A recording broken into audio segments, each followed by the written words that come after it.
गौरी पुत्र गणेश भगवान की जय। बोलिए श्री लक्ष्मी नारायण भगवान की जय। जय श्री कृष्णा, राधे राधे। जैसा कि आप सभी लोग जानते हैं कि पौष का पवित्र महीना शुरू हो गया है और आज पौष मास के कृष्ण पक्ष का गुरुवार है। और आज के दिन गुरुवार का व्रत रखने और गुरुवार व्रत कथा को सुनने से मनुष्यों के सभी पाप और संकट कट जाते हैं तथा समस्त मनोकामनाओं की पूर्ति होती है। तो आज मैं आपको सुना रहा हूँ बृहस्पतिवार व्रत में सुनी जाने वाली बृहस्पतिवार की बड़ी ही दुर्लभ कथा। तो इन कथाओं को बड़ी ही श्रद्धा और प्रसन्नचित मन से पूरा अवश्य सुनिएगा।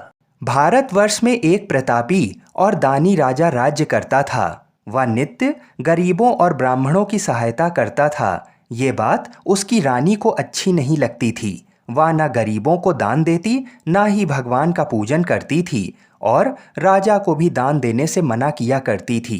एक दिन राजा शिकार खेलने वन को गए हुए थे, तो रानी महल में अकेले थी।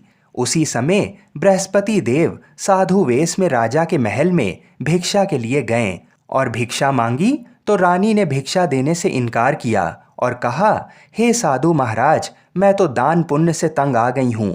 मेरा पति सारा धन लुटाते रहता है।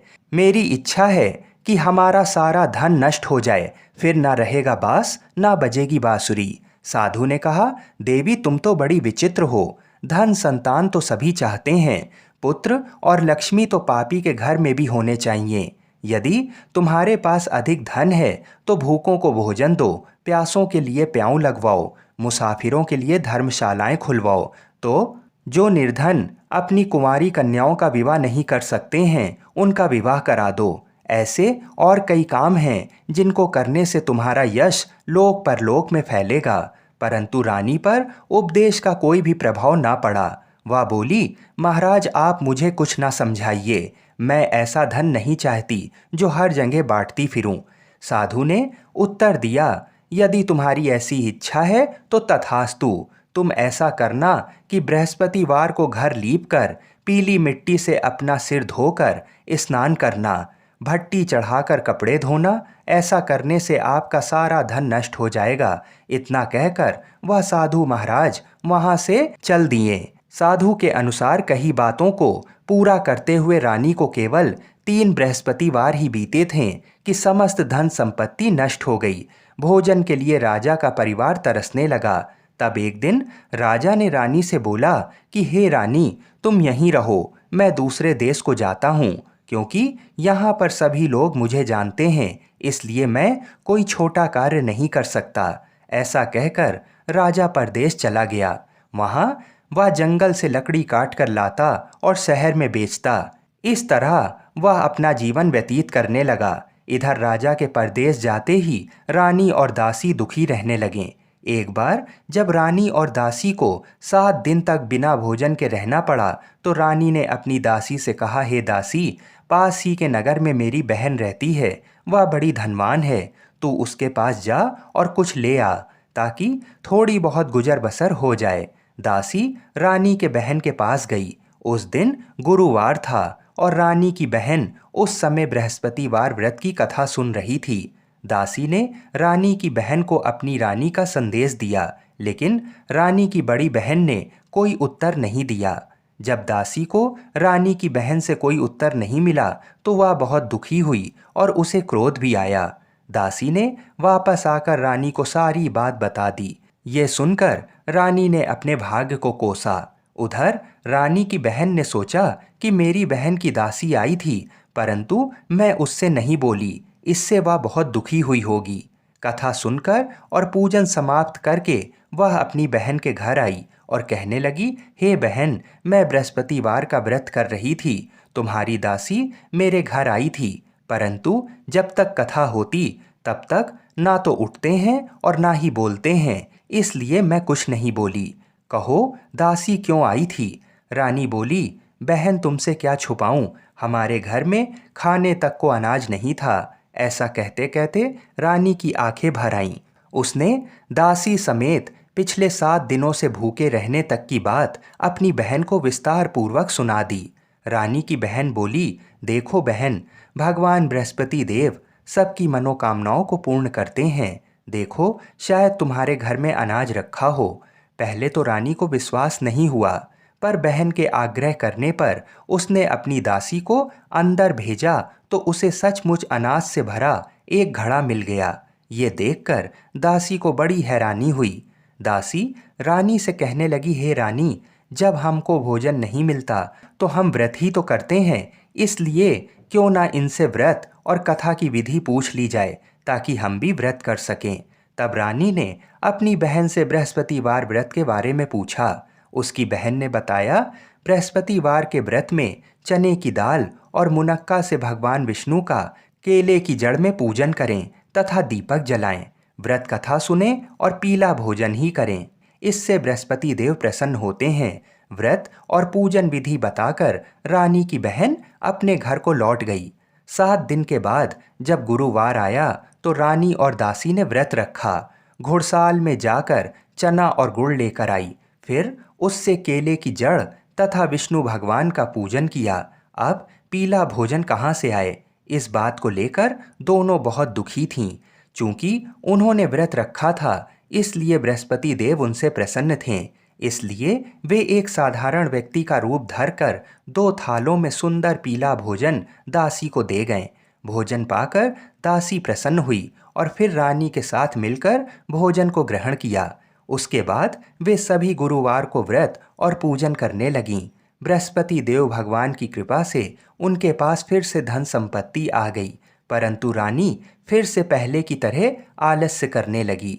तब दासी बोली, देखो रानी, तुम पहले भी इस प्रकार आलस्य करती थी, तुम्हें धन रखने में कष्ट होता था, इस कारण सभी धन नष्ट हो गया, और अब जब भगवान बृहस्पति देव की कृपा से धन मिला है तो तुम्हें फिर से आलस्य होता है।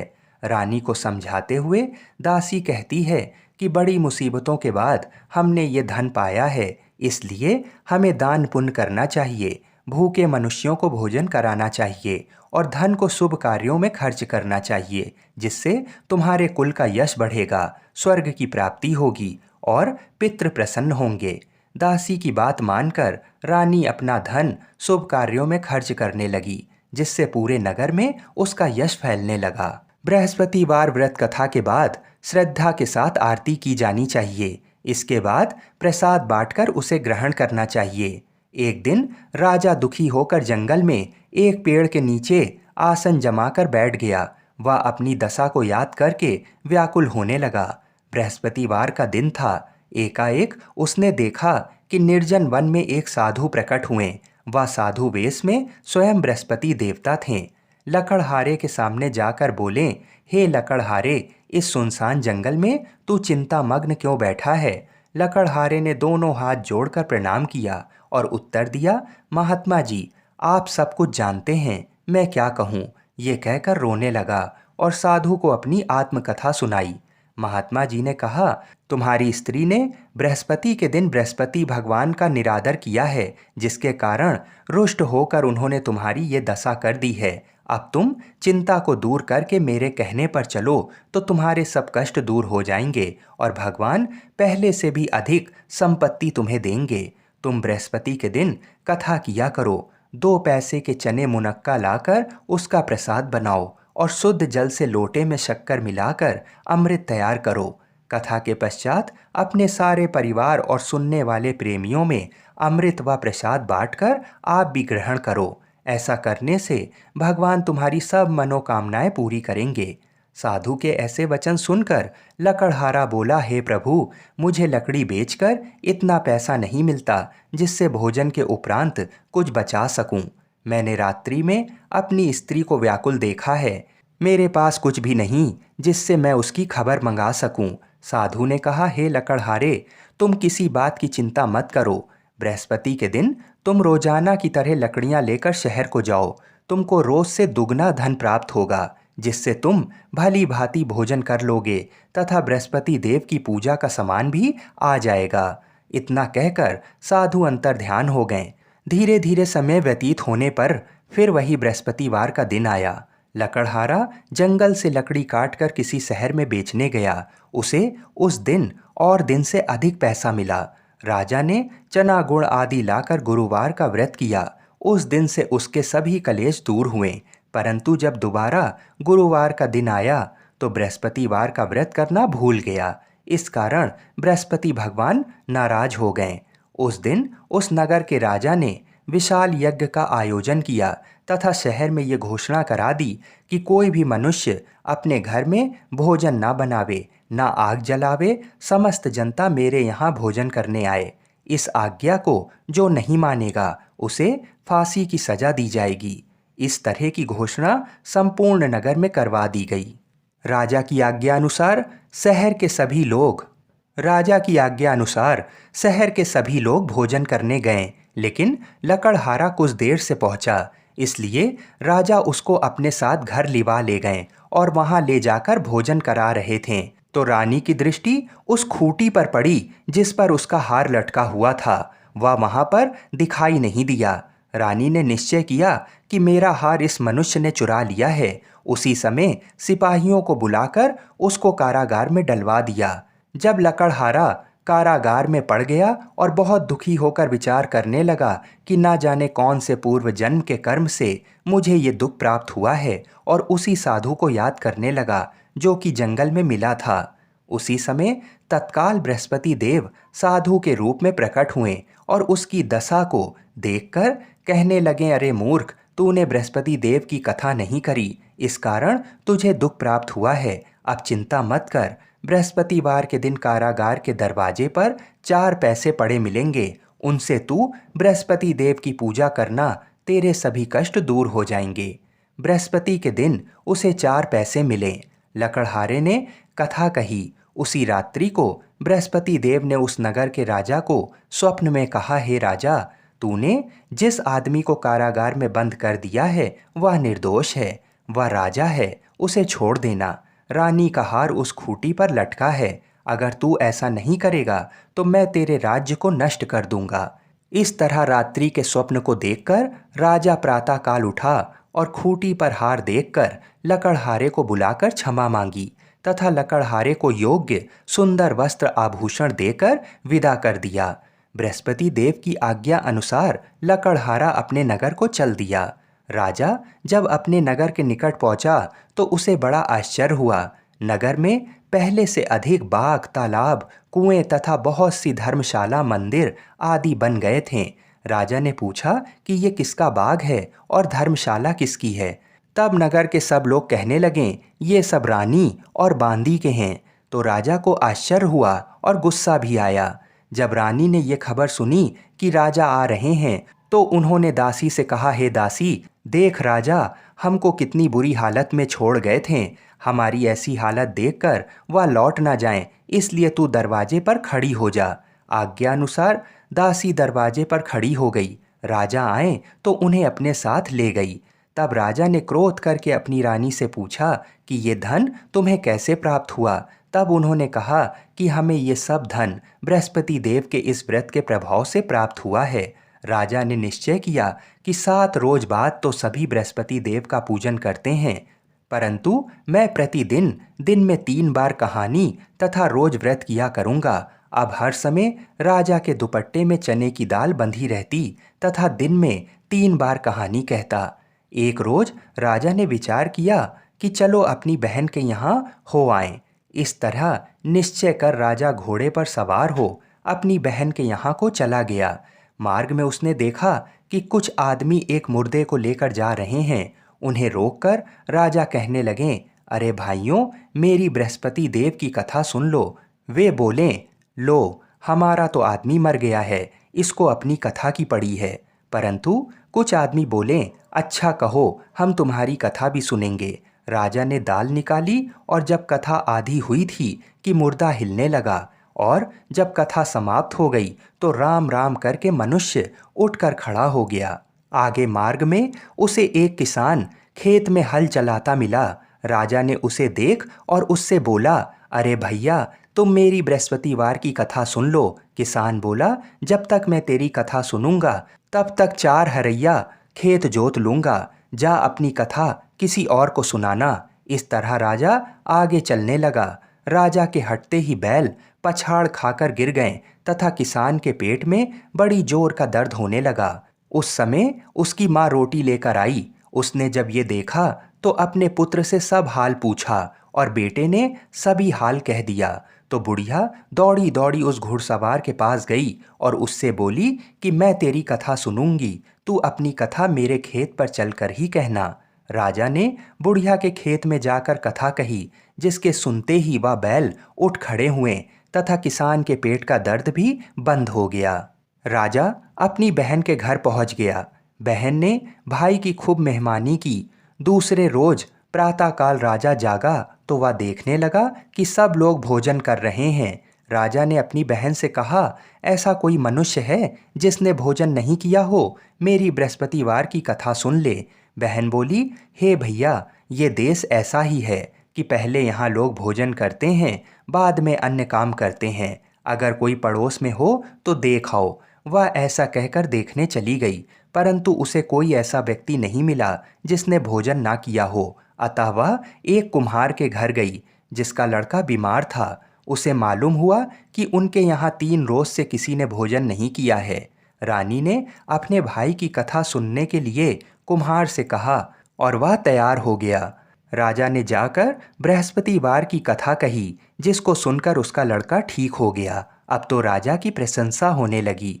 एक रोज राजा ने अपनी बहन से कहा कि हे बहन, हम अपने घर को जाएंगे, तुम भी तैयार हो जाओ। राजा की बहन ने अपनी सास से कहा।